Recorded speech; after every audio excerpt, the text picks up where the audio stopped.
사실 저도 비문증이 있습니다. 저는 초기에 치료 시기를 놓친 케이스인데요. 대학생 때 야구부에서 야구를 하다가 야구공에 눈을 맞은 뒤로 눈앞에 둥둥 떠다니는 날파리가 사라지지 않았습니다. 치료를 하려고 다양하게 시도를 해보았지만 잘 낫지 않았고요. 그렇기에 비문증 환자분들의 고통을 그 누구보다 잘 압니다. 비문증이 오래되지 않았고 증상이 심하지 않으시다면 증상을 완화시킬 수 있습니다. 오래되신 분들은 증상을 잡기는 쉽지 않으나 적극적으로 눈을 관리해 주셔야 합니다. 오늘은 비문증에 대해서 제가 그동안 연구하고 배워온 방법들, 또 치료해드리는 방법들을 총 정리해서 설명드리겠습니다.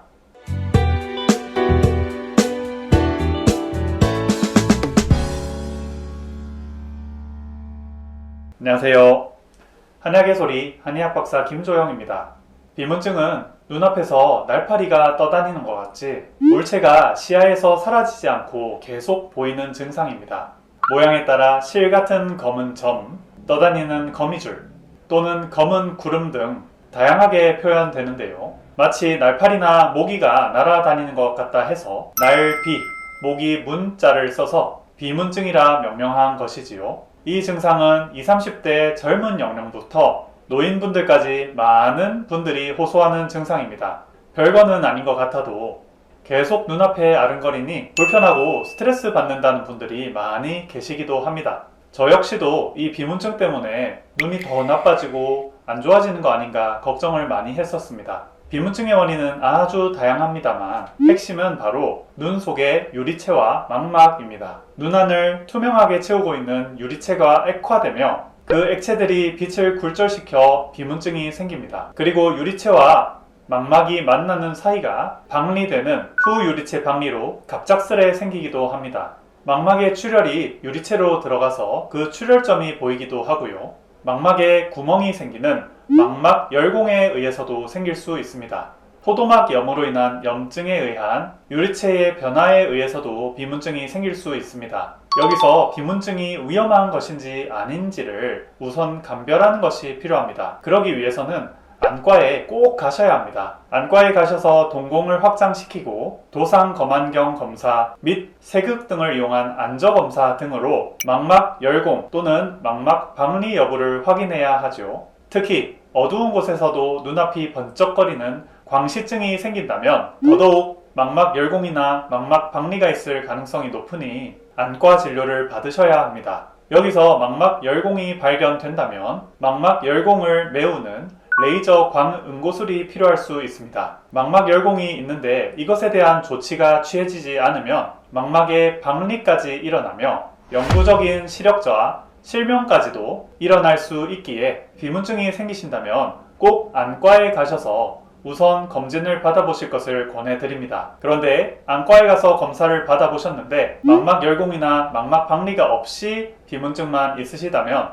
이제 적극적으로 한의원에서 비문증이 사라지시도록 치료를 받으시는 것이 좋습니다. 한의학에서 보는 비문증의 원인은 바로 첫 번째, 외상, 즉 타박상이나 안구의 압박으로 인한 출혈. 두 번째, 상열, 얼굴과 눈의 열의 축적으로 인한 충혈. 세 번째, 노화, 간과 신장, 그리고 뇌척수액과 눈의 영양 부족으로 전기가 유리체를 영양하지 못해서 생기는 것으로 나눌 수 있습니다. 이 부분을 적극적으로 교정하면 비문증이 얼마 안 된 경우는 완화시킬 수 있습니다.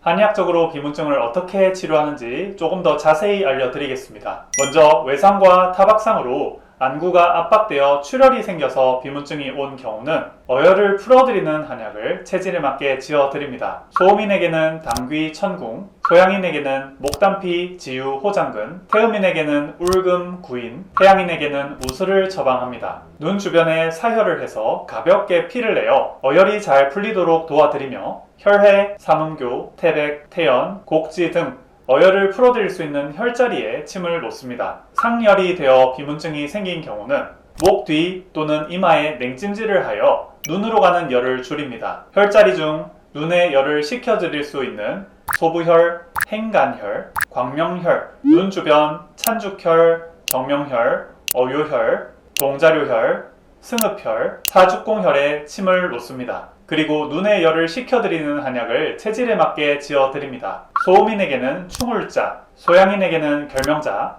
태음인에게는 감국, 백질력, 태양인에게는 노근을 처방할 수 있습니다. 노화로 인해 간과 신장이 약해져서 비문증이 생긴 경우는 간과 신장이 보강되도록 해드리는 한약을 체질에 맞게 지어드립니다. 소음인에게는 사원자, 소양인에게는 구기자, 태음인에게는 녹용, 태양인에게는 앵두육, 미후도를 쓸 수 있습니다. 그리고 간과 신장을 보강해드리는 곡천혈, 응곡혈 등의 혈자리에 침을 놓습니다.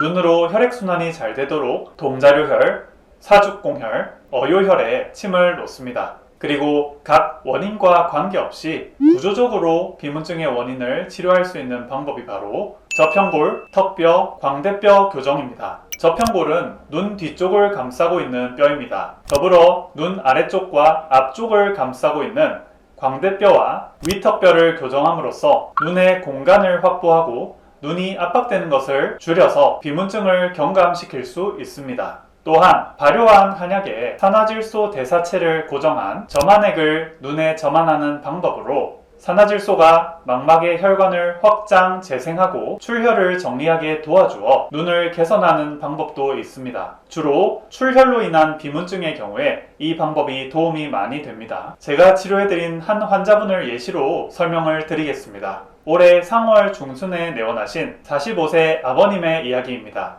여느 때와 같이 아침에 수영을 하시고 샤워를 하려는데 눈에 뭐가 꼈나 싶으셨다고 합니다. 안과에 다녀오셨는데요. 망막에는 문제가 없으시고 노화에 의한 비문증이라고 말씀을 하셨다고 합니다. 치료 방법이 없다는 말에 갑갑한 마음에 저희 한의원을 방문해 주셨습니다. 문진을 시작했습니다.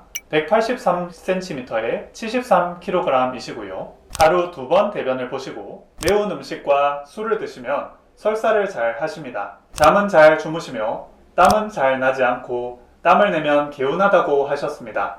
입맛이 좋으시고 하루 2회, 한 끼, 공깃밥 한 그릇 정도를 드신다고 합니다. 소화도 잘 되시고요. 입안과 입술이 자주 말라서 찬물을 드신다고 합니다. 추위를 싫어하시고요. 손발도 차갑다고 하셨습니다. 다른 이상은 없으셨습니다. 혀를 살폈습니다. 이빨 자국이 심하셔서 부종이 있음을 알 수 있었습니다. 혀가 떨리고 있었습니다. 스트레스를 알게 모르게 받으셨던 거지요. 혀 끝이 빨갰습니다.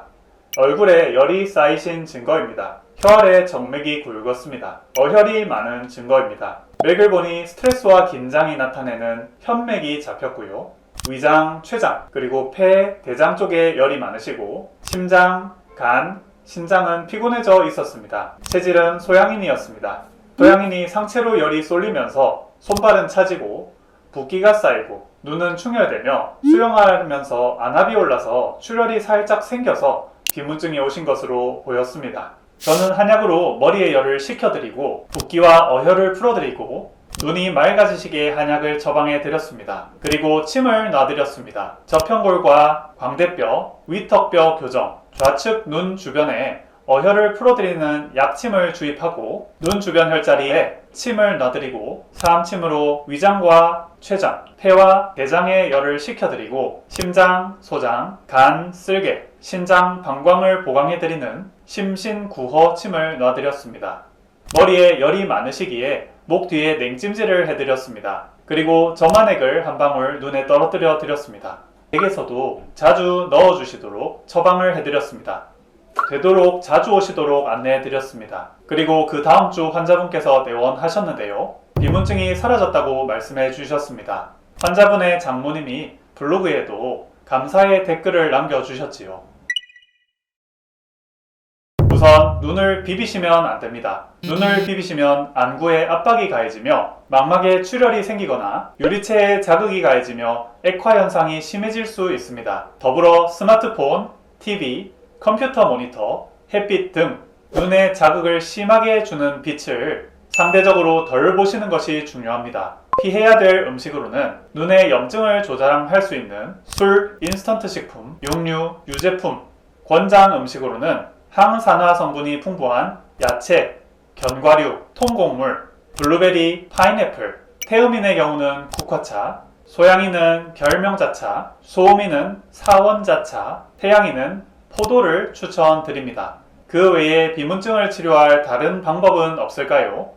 과학적 근거를 가진 논문 한 편을 살펴보겠습니다. 비문증 환자분들에게 매일 파인애플 300g을 섭취하게 했더니 3개월 후 놀랍게도 비문증을 호소하는 환자분들의 약 75%에서 비문증 증상이 사라졌다고 합니다. 이는 파인애플에 있는 브로멜라인이라는 성분에 의한 효과라고 추측되었는데요. 브로멜라인은 단백질 소화 효소로 파인애플 과즙과 줄기에 많이 포함되어 있다고 알려져 있습니다. 이 브로멜라인 성분이 유리체에 떠다니고 있는 액체나 출혈을 녹여주어 비문증에 도움을 주는 것으로 추정되고 있습니다. 하지만 브로멜라인 성분이 비문증을 완화시킬 수 있다는 기초 연구가 아직 부족합니다. 그렇기에 더 많은 연구가 필요할 것으로 보입니다. 그럼에도 파인애플 자체가 안전한 음식이기에 비문증으로 고통받고 계신 분들이라면 파인애플을 하루 한 300g 정도 섭취해 보시는 것도 좋을 듯 합니다.